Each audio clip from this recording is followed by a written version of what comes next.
Today we're checking out a game called Solarpunk. It's a base building open world survival crafting game, and I originally tried the demo for this game more than a year and a half ago, and the game is finally out. It's only 2 gigabytes of install size and it costs only 22 euros, so let's get into it. Now Solarpunk is a base building open world survival crafting game, but the survival part is pretty loose. You're not really scrambling to survive. You're exploring, gathering, building, and slowly turning a piece of land into something that looks exactly how you want it to look.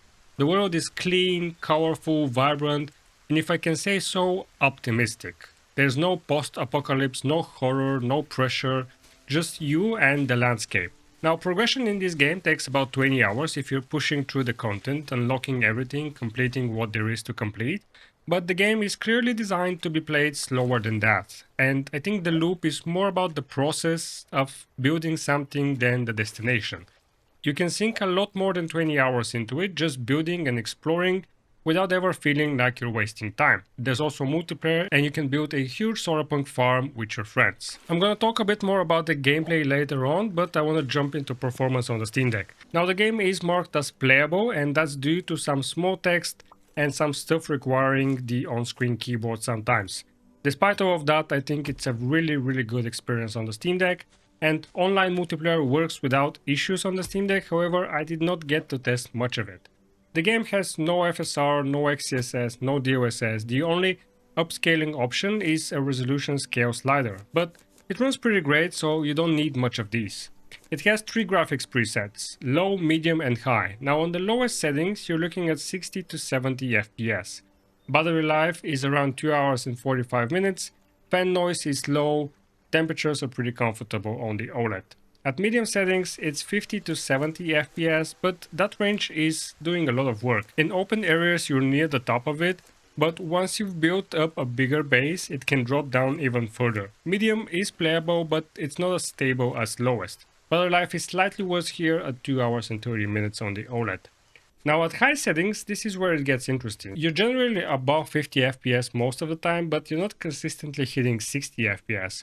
And in lighter areas you might touch it, but you shouldn't really count on it as a baseline. The game looks noticeably better here on high settings, and for something this slow paced, a little variation in frame rate isn't really as disruptive as it would be in an action game. And the best settings I would actually recommend is one of two things: either high settings with a 45 FPS cap or medium settings with a 60 FPS cap. Both feel smooth for what the game is, and both are more stable than just leaving it uncapped. If you really want 60 FPS on high settings specifically, you can drop the resolution scale to 80% and that will get you there. However, it does take a mild visual hit, but at least it holds the FPS. Now I want to mention it separately. A 30 FPS cap, you can do that and battery life will jump to over 4 hours on the OLED. For a cozy game you're playing casually, I think 30 FPS is pretty fine here. If you're on a long trip or away from charger, I think this is a pretty good option. If you instead do a 45 FPS cap, you'll get close to about 3 hours. And I think 45 FPS cap, high settings, that's probably the sweet spot for me and I think for most people. It's smooth enough and the battery is reasonable. At 45 FPS cap, it's also a good option to use lossless scaling 2 times if that's your thing. It's not really transformative for a game like this, but if you're already running lossless scaling for other things, it will work here, and it's up to you if you want to use it. It will work pretty well. Now I also tested this game on the LCD on high settings, and at 60 FPS you're looking at about 1 hour and 30 minutes of battery life on the Steam Deck LCD. If you guys are finding this breakdown useful, check out my Steam Flow curator page where I post short reviews about every game I test on the Steam Deck.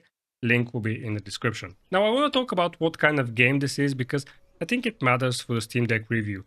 This is not an action game, there is no combat to speak of. The pacing is pretty slow and intentional. If you come in expecting something like Valheim, you know, the survival pressure, the threat of dying and losing your stuff, Solarpunk is going to feel like a completely different genre wearing the same label. It's closer to something like a relaxed city builder that you sort of happen to walk around inside. I think the crafting and base building and decorating and doing the base and your farm just the way you like it, I think that's the whole point of the game. And if that sounds like exactly what you want, especially on a handheld where you're looking for something to play in a low effort way, just pick it up, put it down, come back to it.